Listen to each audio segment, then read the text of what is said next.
What was the original idea for the brood as a whole? Well, I don't know if they really had an idea for anything. First, they never explained the whole story. I'm wrestling, and then all of a sudden there's this Edge is just watching my matches, and then I'm angry at him for whatever reason, and I'm watching his matches, and then we just start fighting for whatever, and they'd be like, oh, maybe they're from a village from far past. They never said he was a vampire, but they just would say this Gothic trio and this Gothic lifestyle. You know, I had fangs, and never actually even called me a vampire, I don't think. Maybe Jerry Lawler might have said something. He's a vampire, JR, you know, but like WWF would never actually call you like a vampire for whatever reason, and they never explained it. And then one day I bring Christian in. They don't even explain that. Besides, oh, it's Edge's brother. Like, okay, well, why have his Edge brother? Nobody knows. They never said.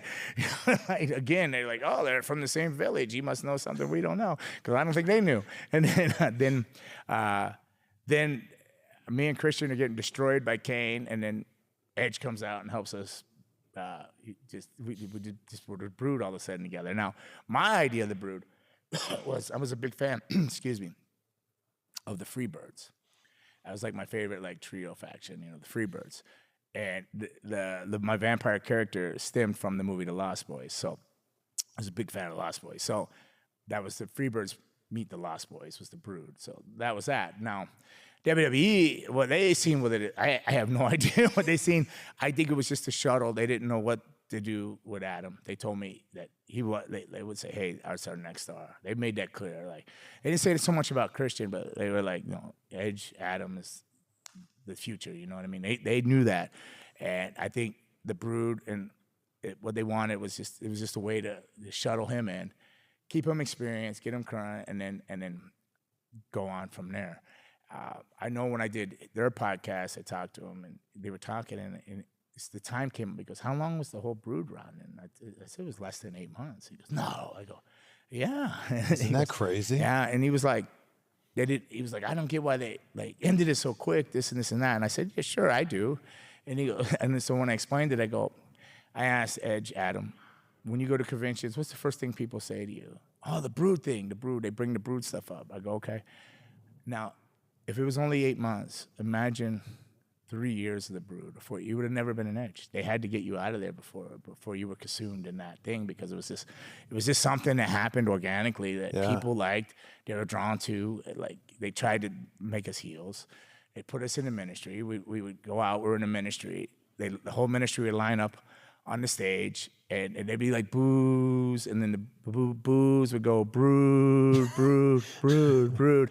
And I remember looking at him, and I said, oh, we're done. He goes, what do you mean? I go, oh, we're done. That's not good.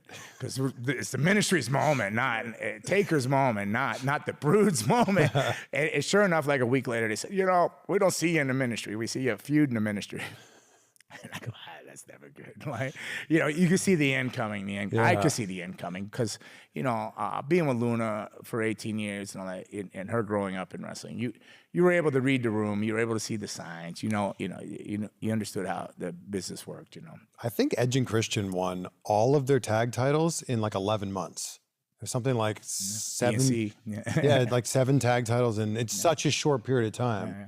Yet they're remembered as one of the greatest tag teams of all time. But it was such a short thing. Ladders matches and all that. Of course. Stuff.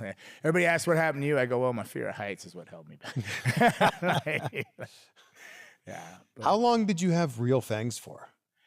A few years, 4 or 5 years, something like that. And they were permanent? Permanent, yeah. Like, is this something where you go to a dentist and you have them install I went to a dentist, yeah. I had them come in and ask them. They ended up veneers, porcelain veneers over the thing, yeah. They made them short enough where I had a bite and I could eat and all that. So yeah, there's fangs. What's the same as somebody when you see them with natural fangs? You know, you go ask them, how do you eat with those fangs, guy? Like, but what's life look like when you're out and about outside of wrestling and you've got vampire fangs? Well, it was a little different because Luna convinced me, or she convinced me. She said, hey, you got to immerse yourself into a character and a culture. Like, yeah, Luna, she could never tell the difference. You know, she would go back and forth between a character, which is scary, but.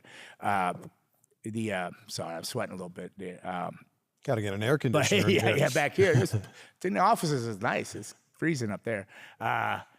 You immerse yourself in that lifestyle. So we'd go and go out to the Gothic clubs, this and that, and black leather coat. So you were just kind of living that thing. You were just kind of a vampire. So people didn't say nothing. It was just normal. Just felt normal.